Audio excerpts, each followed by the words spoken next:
If you look at the financial news today, you're pretty much met with just an absolute wall of tech, Oh, yeah, totally. right? I mean, AI-dominant narratives are literally everywhere. Yeah. You have companies surging on the promise of algorithms and processing power. Yeah, it's inescapable. It is. Hmm. And it creates this, pervasive illusion that the entire global economy has just simply been uploaded to the cloud.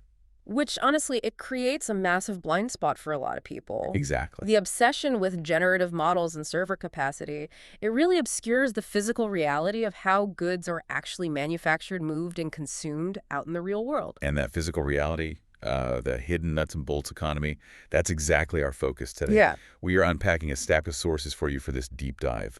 We've got the Q1 2026 earnings release, their official slide deck, and the actual earnings call transcript from Ingevity. Ticker symbol NGVT for those following along. Right, NGVT. And the mission here is to decode how this specialty chemicals and materials company based in South Carolina is currently acting as a real-time barometer for really the most significant macroeconomic trends on the planet. Because Ingevity provides such a fascinating lens, right? I mean, their balance sheet captures the immediate downstream effects of huge macro events. Like what kind of events?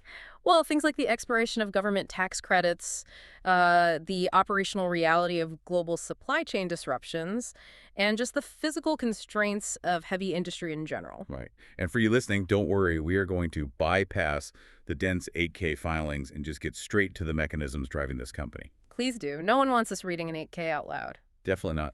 We're looking at their aggressive restructuring strategy, a deeply counterintuitive shift in the electric vehicle market, and how geopolitical friction in the Middle East is actively reallocating market share in the Asia-Pacific region. It's a lot to cover. So, to understand their current trajectory, we really have to examine their operational baseline for the quarter first. Right. Where are they starting from? Well, they posted overall sales growth of 4%, hitting $258 million. Which is solid, but the bottom line is what really caught my attention. I mean, adjusted EPS came in at $1.15. Yeah, which completely outpaced the consensus estimate, right? Totally crushed it. Consensus was only 84 cents. And they delivered an adjusted EBITDA margin of 35.5%. Right.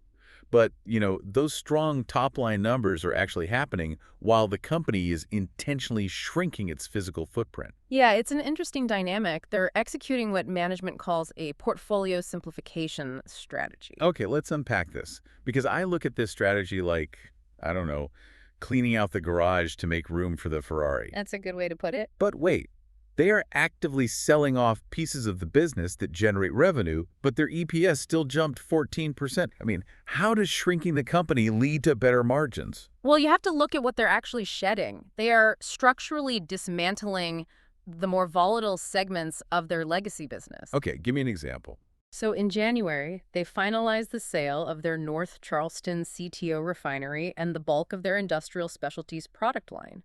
That brought in about $93 million in net proceeds. Wait, really quick. For anyone who doesn't spend their weekends reading up on chemical refinement, we should probably define what they actually sold. CTO. Ah, right.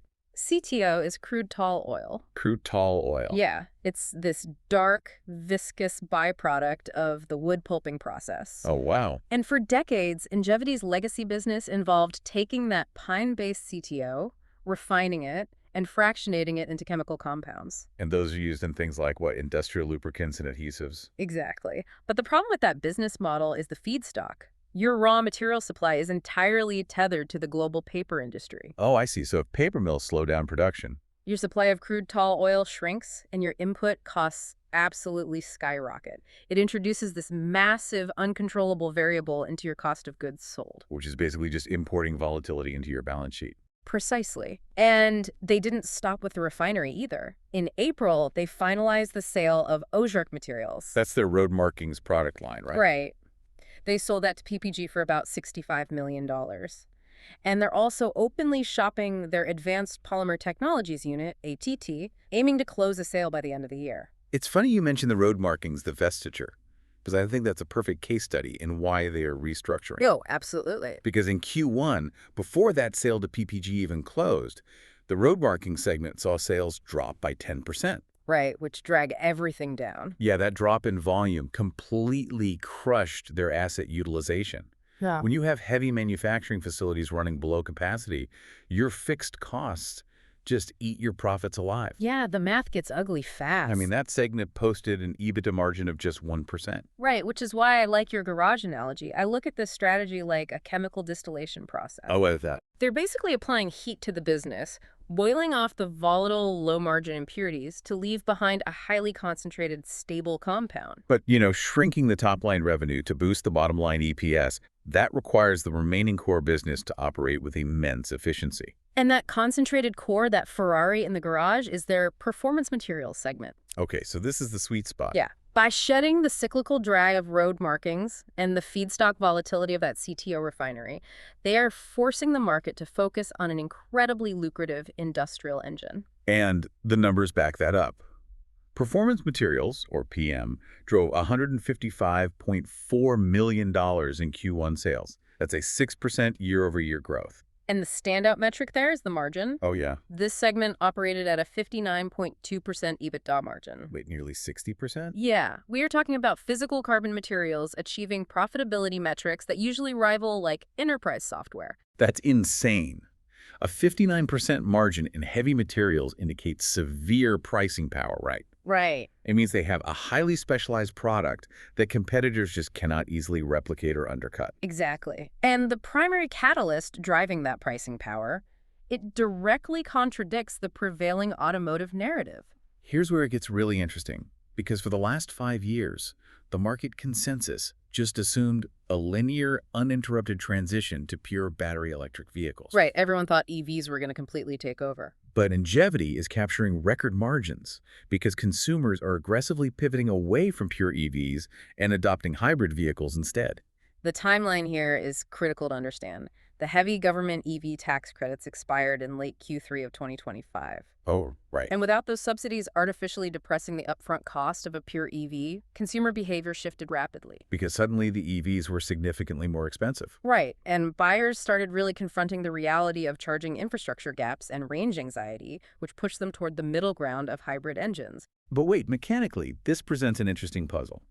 Ingevity manufactures activated carbon solutions specifically for automotive emissions control, right? Yes, that's their bread and butter in this segment. So intuitively, you would assume a massive traditional V8 combustion engine burns way more fuel, so it would require more activated carbon to capture the emissions than, say, a highly efficient, smaller hybrid engine. Why would hybrids be better for a carbon materials company? What's fascinating here is the mechanical nuance of how these engines actually work. We have to look at the thermal dynamics of how different engines process exhaust. Okay, break that down for me. So, a traditional combustion engine turns on, heats up to its optimal operating temperature, and stays there for the duration of the drive. Right, it gets hot and stays hot. Exactly. Once the catalytic converter is hot enough, it continuously and efficiently burns off the volatile organic compounds, or VOCs, in the exhaust stream. It reaches a steady state of heat. Okay, that makes sense. A hybrid, however, is a dynamic, fluctuating system. The internal combustion engine in a hybrid is constantly cycling on and off. Oh, right. Like when you stop at a red light, the gas engine dies. Yes. You accelerate, the electric motor takes over, and then at, say, 35 miles an hour, the gas engine violently fires back up. So because the engine is constantly shutting down, the catalytic converter is repeatedly falling below that optimal thermal threshold. Precisely. During those frequent cold starts or low temperature cycles, the exhaust system cannot process the unburned hydrocarbons. If left alone, it would essentially let them slip right out of the tailpipe. Wow. So where does the activated carbon come in? It acts as a temporary chemical sponge. It physically traps and holds those hydrocarbons while the exhaust system is too cold. Then, once the hybrid engine heats back up, the carbon releases the VOCs back into the system to be properly burned off. That is brilliant. So because hybrid vehicles undergo these thermal fluctuations continuously throughout every single drive, they require a much higher capacity, highly engineered activated carbon system to manage the load. Exactly. So every time a consumer chooses a hybrid over a pure EV, Ingevity is selling a more complex, premium, higher-margin product than they would for a standard gas vehicle. They are essentially monetizing the friction of the automotive transition. Mm-hmm. That is wild. It really is. Now, looking at the accounting for that specific 59.2% margin in Q1, CFO Phil Platt did disclose a caveat He noted that they built up a significant amount of inventory ahead of a scheduled maintenance outage at their facilities in Q2. Right, I saw that. And that strategic inventory build created an accounting benefit of roughly $6 million for the first quarter, which will, normalize in Q2. True, but even factoring in that $6 million normalization, management's forward guidance places the full-year margin for performance materials comfortably in the mid-50s. Which is still incredible. And the cash generation from this hybrid boom is substantial. But management knows the internal combustion engine is still facing a long-term, decades-long phase-out, right? Right. So CEO Dave Lai detailed how they are deploying this current cash windfall to expand their activated carbon technology into non-automotive sectors, Like what? specifically food and beverage, medical, pharma, and consumer filtration. It is a highly calculated capital reallocation. So they are leveraging the temporary supercycle of hybrid adoption to fund the research and development required to dominate specialized liquid and air filtration markets that will exist in perpetuity. Exactly. It's a very smart pivot. But, while the automotive carbon segment is providing massive cash flow, the company is still operating within a highly fractured global macro environment. Oh, without a doubt. The physical mechanics of their manufacturing are colliding with the geopolitical realities of global trade, particularly within their Advanced Polymer Technologies segment, Right. This is the APT division we mentioned earlier. the one they are actively attempting to divest. Right, exactly. So APT sales grew 5% in Q1 to $44.3 million. And that was driven almost entirely by strong volume growth in the Asia-Pacific region. And the mechanism behind that regional growth is entirely geopolitical. Yeah. The ongoing conflict in the Middle East has severely constrained global logistics and caused regional energy costs to absolutely spike. But macroeconomic shocks rarely distribute pain evenly across the supply chain, right? No, never. Ingevity's Asian competitors rely heavily on energy and raw materials routed through those disrupted Middle Eastern supply lines. Wow. So as those competitors face crippling input costs and logistical bottlenecks, their production naturally slows down. And Ingevity is simply stepping into the vacuum. They're capturing the unfulfilled demand and taking market share. Exactly. If you think of it through the lens of structural insulation, because Ingevity manufactures these polymers within a stable, highly developed U.S. industrial base, they are physically shielded from the specific regional shocks currently dismantling their overseas competitor. Wow. They are leveraging the geographic stability of their supply chain as an offensive weapon to capture volume in Asia. It's like playing 3D global chess while dealing with inflation at the local hardware store. That's exactly what it's like. Because the irony is the volume is there, but capturing market share during an inflationary crisis comes at a severe cost to profitability. Yeah. I mean, despite the 5% sales growth, the actual EBITDA margin for the APT segment compressed heavily, dropping to 17.2%. Yeah. Management pointed to lower asset utilization and an unfavorable product mix for that. Right. Because you secure the Asian market share because your competitors cannot deliver. But the underlying raw material and energy inflation still inflates your own cost of goods sold. Exactly. When production costs rise faster than you can adjust your contracts, the margin just collapses inward. Which makes sense. Yeah. And to defend that margin, management implemented pricing surcharges across the APT segment starting in April. Right. But this entire dynamic, winning volume but losing margin due to macro inflation, it illustrates exactly why they want to sell this division. Yeah. It requires constant, exhaustive operational maneuvering just to maintain baseline profitability. It's exhausting. And you contrast that volatility with their pavement technologies division. Oh yeah, pavement. Q1 sales in pavement were essentially flat, which management attributed to minor timing shifts in the onset of the spring paving season. But the broader catalyst for the pavement division was regulatory, right? Yeah. They secured official approval from the German Federal Highway Authorities for their warm mix asphalt additive Evotherm. Which is a huge deal. Securing approval from the German Highway Authority involves brutal testing under extreme load and thermal degradation conditions. Rigorous. It essentially acts as a gold standard certification that opens up procurement processes across the broader European market. And to understand the value of Evotherm, you really have to look at the physics of asphalt production. Okay, teach me about asphalt physics. Well, traditional hot mix asphalt requires massive amounts of energy to heat the liquid asphalt binder and the aggregates so they are fluid enough to be mixed and compacted on the road. Right, it has to be boiling hot. But by introducing a chemical additive like Evotherm, paving companies can significantly alter the viscosity of the asphalt mix. This allows the asphalt to be mixed, transported, and compacted at temperatures roughly 50 to 100 degrees Fahrenheit lower than traditional methods. Wow, 50 to 100 degrees, that's a huge drop. Yeah. And dropping the production temperature physically reduces the fuel burned at the asphalt plant, lowers the emissions profile of the entire project, and drastically reduces the fumes for the paving crews. So it is a chemical solution to a physical energy problem.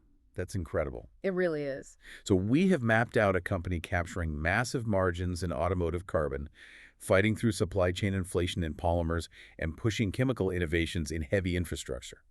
The final layer of analysis here is how management is allocating the capital generated by all these moving parts. Right, the capital playbook. Yeah. The strategy in Q1 was heavily weighted toward shareholder defense. Yeah, they executed $52 million in share repurchases, retiring approximately 775,000 shares. And CFO Phil Platt explicitly noted that they accelerated this timeline. They utilized the immediate cash proceeds from that January sale of the industrial specialties business to pull these buybacks forward into the first quarter. Which sends a huge signal. When a management team liquidates physical manufacturing assets and immediately channels that cash into buying their own equity, they are sending a definitive signal regarding their internal valuation. Definitely. And they still retain $246 million in their buyback authorization, targeting a total of $300 million in repurchases by the end of 2027. Okay, but the aggressiveness of the buyback program requires us to look very closely at their liquidity and cash generation. Because I'm looking at the cash flow statement, and there's a glaring disconnect. Uh-oh. What do you say? You have adjusted EPS crushing consensus by over 30 cents. You have a 59% margin in performance materials. But free cash flow for Q1 printed at negative $12 million. Yeah. Typically, a negative FCF print alongside record margins suggests the company is aggressively capitalizing expenses or facing a massive bottleneck in receivables. Is that a red flag? Well, this raises an important question. If you analyze this through the framework of a software or services company, a negative free cash flow quarter is a severe red flag. Right. But in heavy materials, specifically paving, you are dealing with rigid physical working capital cycles dictated by the weather. Because you cannot pave roads in North America during the winter. Exactly. The pavement technology segment realizes roughly 70 to 75% of its total annual sales during the spring and summer paving seasons in the second and third quarters. Oh, I see. However, to meet that massive spike in demand, they must physically manufacture the chemical additives months in advance. Right. Q1 is the staging phase. They are absorbing the cost of raw materials, running the reactors, and paying the workforce to build up an enormous physical inventory. They are strategically draining cash in the first quarter to stockpile the inventory that will convert into massive cash inflows during Q2 and Q3. Okay, that makes total sense. And furthermore, they intentionally compounded this Q1 cash drain by building extra inventory in the performance materials segment ahead of that planned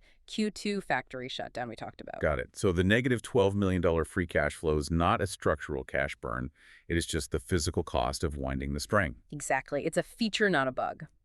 And management's guidance projects full-year free cash flow between $215 and $245 million. But wait, that positive guidance requires a major asterisk, doesn't it? Oh, absolutely. It excludes a massive impending legal liability. Right. Ingevity owes a $113.2 million pre-tax litigation settlement payment to BASF, which comes due in the second quarter. Yeah, and they have already recognized a $16.2 million charge for it in Q1. So absorbing a nine-figure cash payout without severely damaging the balance sheet, that requires precise debt management. Very precise. But because they executed those recent divestitures, Bringing in roughly $158 million in combined cash from the CTO refinery and the road markings business. exactly, they now have the liquidity to clear the BASF settlement. They are absorbing the hit while strictly maintaining a net leverage target of 2.0 to 2.5 times. So they are keeping the debt load contained, preventing the legal settlement from forcing them into a defensive, over-leveraged posture. The execution across all these different fronts really demonstrates a highly disciplined approach to capital preservation and operational focus. Truly, we have tracked a complex operational pivot today.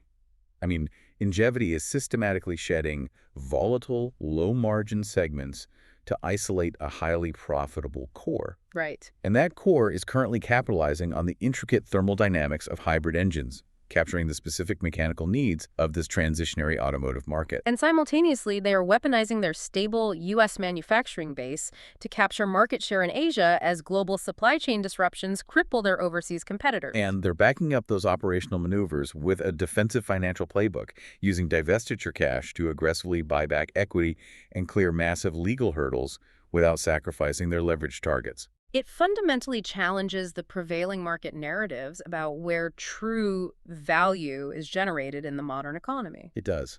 The Q1 earnings report from Ingevity serves as a vital reminder for you listening. While the market remains fixated on generative models and digital infrastructure, the physical world still dictates the terms of reality.